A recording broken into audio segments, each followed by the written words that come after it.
हर रोज एक नई कहानी देखने के लिए हमारे चैनल को सब्सक्राइब करें और बेल आइकन दबाना ना भूलें ताकि आपकी कोई भी कहानी मिस ना हो। एक बार की बात है। एक बार एक गांव के बाहर सड़क के किनारे एक टूटी फूटी और पुरानी दुकान थी। उस दुकान पर एक बूढ़ी औरत समोसे बेचा करती थी, जिसकी आंखें एकदम लाल थी, डरावनी सी। इस दुकान की एक अजीब बात है, यह दुकान केवल रात में ही खुलती है और समोसे का स्वाद ऐसा है, अगर किसी ने एक बार जो समोसे खा लिए वह दोबारा आए बिना नहीं रह सकता था। लेकिन इस दुकान के बारे में एक भयानक अफवाह भी थी। लोग कहते कि जो भी उस बुढ़िया से समोसे खरीदता वह कुछ ही दिनों के बाद गायब हो जाता।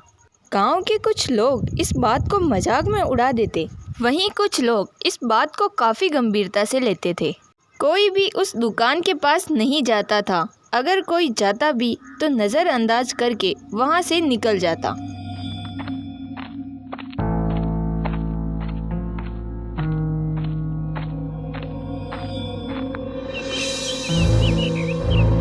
एक दिन गांव में एक नया परिवार आकर बसा।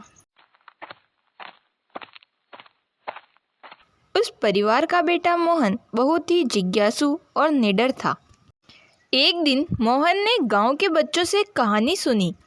अरे मोहन, तुम्हें पता है गांव के बाहर सड़क के किनारे एक समोसे वाली बुढ़िया की दुकान है। वह बुढ़िया केवल रात में ही दुकान खोलती है, दिन में उसकी दुकान बंद रहती है। लेकिन उसके समोसे का स्वाद तो इतना अच्छा है कि अगर एक बार जो उसके समोसे खा ले वह दोबारा उसकी दुकान पर जाए बिना नहीं रह सकता। लेकिन मोहन, मैंने ऐसा भी सुना है कि जिसने भी उस बुढ़िया के समोसे खाए वह कुछ ही दिनों में गायब हो गया। तुम भूलकर भी उस दुकान की तरफ मत चले जाना। गांव के बच्चों से कहानियां सुनकर मोहन की जिज्ञासा और भी ज़्यादा बढ़ जाती है और वह बोलता है, अरे वाह, यह तो बहुत ही रोमांचक कहानी है, तब तो मुझे जाना ही पड़ेगा। और समोसे की तो तुम बात ही मत करो, वो तो मुझे काफ़ी ज़्यादा पसंद है। गांव के बच्चों ने मोहन को कई बार रोकने की कोशिश की, लेकिन मोहन ने उनकी बात बिल्कुल नहीं मानी। मोहन ने फैसला किया कि वह खुद समोसे खाने जाएगा और इस बात में कितनी सच्चाई है इस बात का पता लगाएगा। उस रात मोहन अपने दोस्तों से कहकर जंगल के लिए निकल जाता है। रास्ते में उसे अजीब अजीब आवाज़ें आ रही थी, लेकिन उसने उन्हें नज़रअंदाज कर दिया।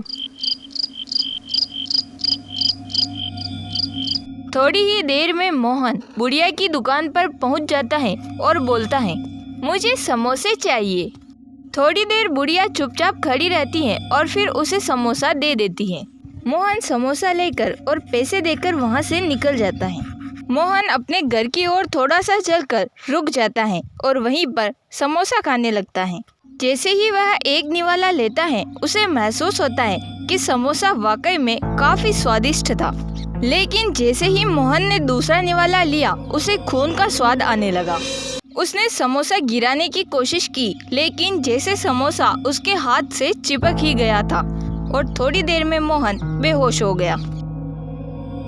अगली सुबह जब मोहन घर नहीं लौटा तो उसके माता पिता ने यह बात गांव वालों को बताई। सभी लोग काफ़ी चिंतित हो गए।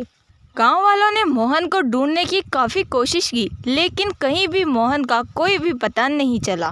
गांव वालों को लगा कि यह भूतिया समोसे वाली का ही काम हो सकता है और फिर समोसे वाली के पास किसी ने भी जाने की हिम्मत नहीं की।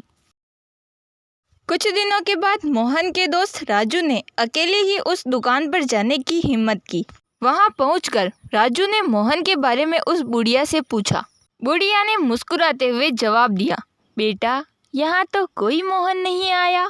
राजू ने देखा कि बुढ़िया के समोसे गर्म और ताज़ा थे, लेकिन उन्हें खाने का साहस नहीं कर पाया। राजू ने महसूस किया कि वहाँ की हवा भारी हो रही थी, जैसे कोई अदृश्य शक्ति उसे घेर रही हो। दुकान के पीछे एक पुरानी झोपड़ी थी। राजू ने उसमें झांकने की कोशिश की, लेकिन अंधेरा होने के कारण उसे कुछ दिखाई नहीं दिया। राजू ने हिम्मत करके बुढ़िया से पूछा, यहाँ पर इतना अंधेरा क्यों है? बुढ़िया ने धीरे से जवाब दिया, यह अंधेरा ही तो मेरी ताकत है। बुढ़िया की बात से राजू काफी ज्यादा डर गया। उसका दिल तेजी से धड़कने लगा और वह वहीं पर बेहोश हो गया। गांव वालों ने मोहन और राजू को हर जगह ढूंढा, लेकिन कहीं पर भी उन दोनों का कोई पता नहीं चला। वो दोनों हमेशा के लिए गायब हो चुके थे। अब उस समोसे वाली का राज महज एक रहस्य बनकर रह गया। मोहन और राजू के गायब होने की बात से गांव वाले काफी ज्यादा डर जाते हैं और उस दिन के बाद से किसी ने भी उस समोसे वाली के पास जाकर समोसा खाने की हिम्मत नहीं की।